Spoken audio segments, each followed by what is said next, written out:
पार्वती पतये हर हर हरे।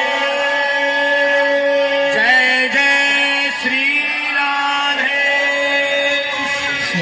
हे प्रभु, मैं आपका भक्त भी नहीं हूं। मेरी भक्ति तो आप एक संसारिक कामना की है, संसार कामना की भक्ति है मेरी। आप मुझ पर कृपा कीजिए। कैसे? जैसे आपने प्रहलाद जी पर कृपा करी, जैसे आपने ध्रुव जी पर कृपा करी, जैसे आपने अजामिल पर कृपा करी, जैसे आपने गजेंद्र पर कृपा करी, जैसे आपने राजा बलि पर कृपा करी, जैसे आपने सबरी पर कृपा करी, वैसे ही मेरे ऊपर भी कृपा करो ना। ऐसे जब भक्तों का नाम लेकर के भगवान से प्रार्थना करूंगा तो तीर्थों का फल घर बैठे ही पाना चाहता हूं, तो क्या करें? बोले 200 पार्थिव शिवलिंग बना करके भगवान का पूजन करें घर में ही।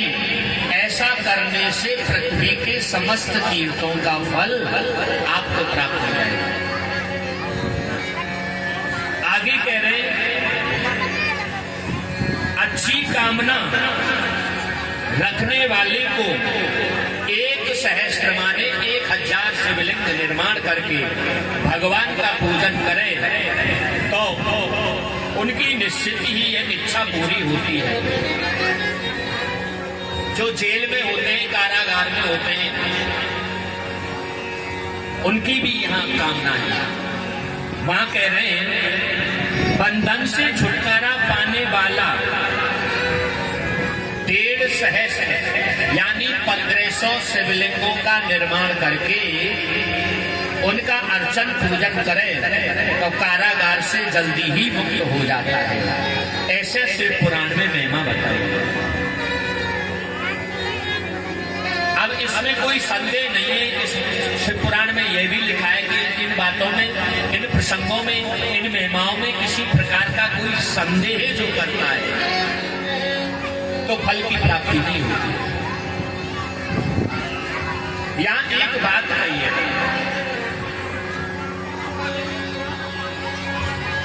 अगर आपका विश्वास दृढ़ है,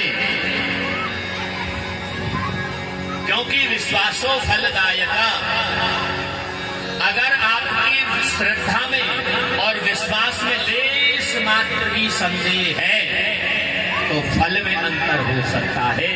आप ऐसा ना समझें कि शिव पुराण में झूठा लिखा हुआ है, नहीं, शिव पुराण में तो सत्य ही लिखा है।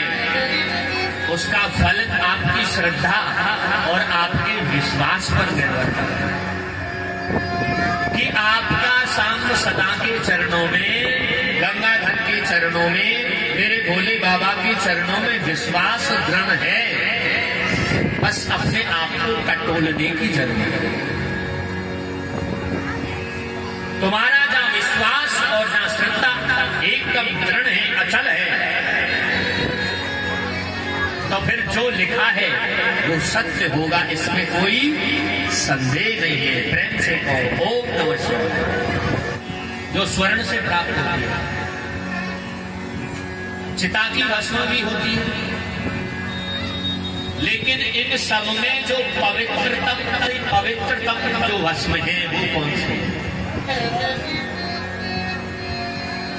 कुशा की भी भस्म होती है। कुशा सुखा करके उसको जला लो, फिर भस्म बना लो। पुष्प आदि को सुखा करके और उनको जला लो, फिर भस्म बना लो। भस्म अनेक प्रकार के होते हैं, लेकिन इन सभी भस्मों में जो उत्तम भस्म है उसका निर्माण कैसे करना चाहिए?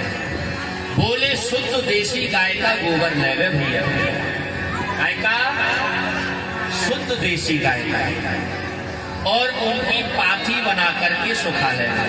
पाथी समझ गए? हाँ, कंडा। और गाय के गोबर से चौक लीप करके छोटा सा उन कंडों को वहीं जलावे उसके स्थान में, और उसको कपड़े से छान के, सूती कपड़े से, और भस्म का निर्माण करे।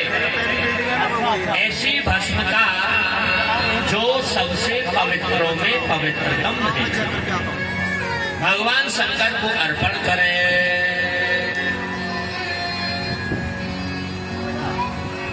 हमारे भगवान शंकर का महाकाल उज्जैन, अब अगर आप गए हैं, दर्शन किए हो, तो महाकाल उज्जैन का जो प्रथम स्नान होता है वो भस्म का ही होता है। जल का या दूध दही की शहद का नहीं होता, गाय का होता है, भस्म का। प्रथम स्नान भगवान का भस्म का होता है। तो पहले चिता की भस्म लाते थे, तो धीरे धीरे वहां नियम थोड़ा बदल दिया गया। अब चिता की भस्म नहीं लाते हैं, वहां बड़ी ही सुंदर वनस्पतियों से, बड़ी सुंदर जड़ी बूटियों से वहां भस्म का निर्माण किया जाता है, और उसी भस्म से भगवान शंकर का स्नान कराते हैं। आज भी आप जाइए तो महाकाल का दर्शन करिए। जो महाकाल का दर्शन करता है उसे कभी यम के दूत नहीं लेने आते। यम के दूतों की बात तो छोड़ो, यमराज भी भय खाता है उससे। हाँ, यमराज भी उनके सामने नहीं टिकते जो महाकाल का दर्शन करते हैं। ये सभी द्वादश ज्योतिर्लिंगों की कथा आएगी साथ। मैं निवेदन करूंगा छोटा शब्द में, आप 2 शब्द रखें। ओम नमः शिवाय, जय श्री राम। यहाँ पे उपस्थित मेरी सभी माताएं बहनों से मेरा निवेदन है, इस मंदिर पर जो यहाँ के नेता हैं उनकी नज़र है, उसे तुड़वाना चाहते हैं। पहले भी बहुत सी बार ऐसा हुआ है, यहाँ पे जैसी मशीन आई थी, एमसीडी वाले आए थे, डीडीए वाले आए थे, तो हम और हमारी टीम यहाँ पे उपस्थित रही थी। अब मेरा आपसे निवेदन है, जो इतनी सारी माताएं और बहनें हमारे साथ है, तो इस मंदिर की कोई एक ईंट भी नहीं ला सकता। और मेरा तो हाथ जोड़ के आपसे निवेदन है, इस मंदिर और ये बाबा जो हमारे पुजारी हैं, इनके साथ दो। राम राज्य देश में आया हुआ है, हमें अपने मंदिर के लिए लड़ना है, और जो जिस मंदिर ना चाहते दो तो ऊपर उठा के जय श्याम। बहुत बहुत धन्यवाद, आपने मुझे आप सभी का बहुत बहुत धन्यवाद। क्षमा चाहता हूँ गुरु जी, आपका इसके सभी को